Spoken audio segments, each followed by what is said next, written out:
freight tracks.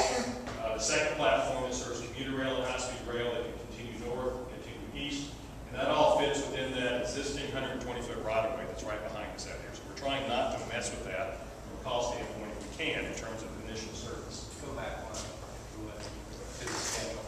We're planners and architects, and we work with a bunch of engineers. The takeaway from this, I want you all to understand, again, is that whole future-proofing discussion.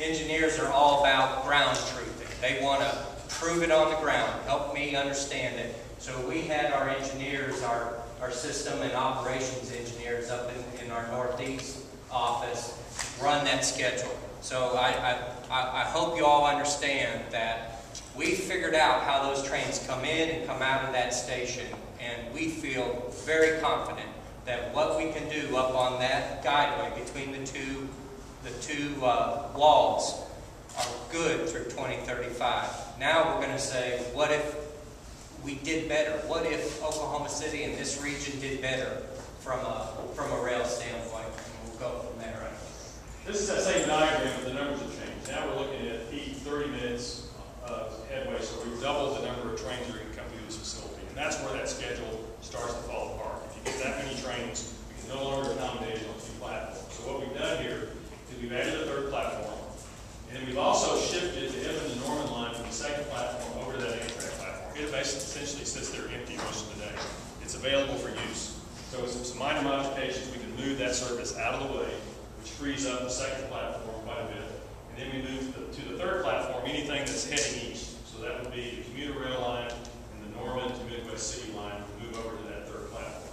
That essentially opens that schedule up completely again for beyond the foreseeable future, essentially. We can handle a lot of capacity through here. In fact, this is as much capacity as you have in many of the Northeast Corridor stations that handle hundreds of thousands of people in a week. So we're very comfortable now with the fact that we can expand this by adding that third platform.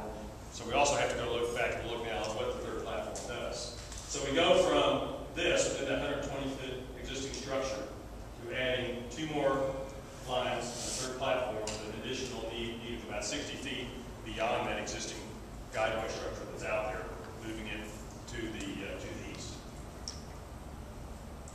And this is just a quick track diagram that shows how that works. This was actually an engineered track diagram looking at the connections from the turnouts from a mainline track to the side to get to this platform. So now you're seeing Amtrak, the second platform as well as the third platform. The fact that that impacts the existing city-owned property here that's now kind of an urban park that leads you down to the canal.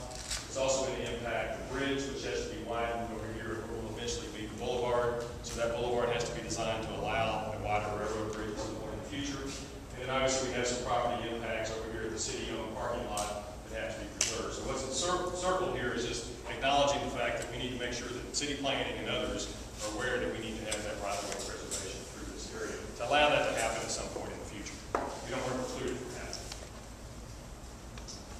So this is just a quick graphic illustration that shows that third platform being added. We're going to kind of walk through the modes here.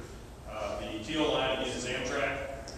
And then coming from the north, we overlay the Evan to Norman service from Evan to the north. And then we're going to overlay the streetcar service, which is assuming the route or one of the route options in the streetcar study that comes down Sheridan, returns, comes back Reno, and then we can also provide a connection between those two lines that might give you a streetcar stop right in front of the facility, as well as streetcar stops on each side. We'll get into that in a little more detail later. Then we have the two lines coming in from the Venture District in Midwest City, following one being on the second platform, one being on the third platform.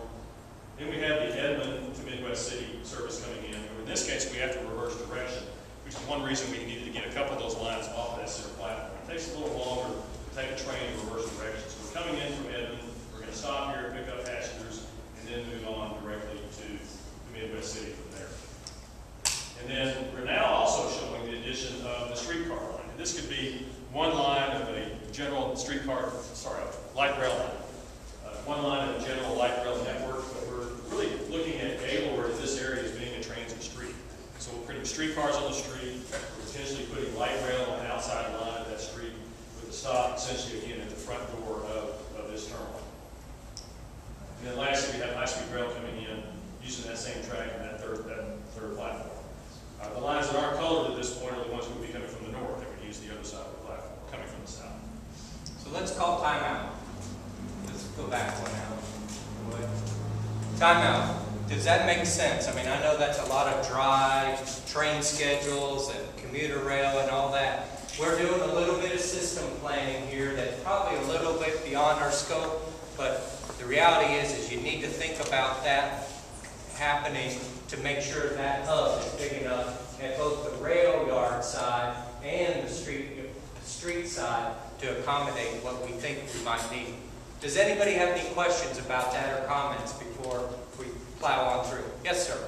You know, as I mentioned before, I'm very concerned about our present transportation problems, specifically that we don't have 7 day a week and adequate transportation to and from Will Rogers World Airport, Capitol Complex, the medical complex in downtown Oklahoma City.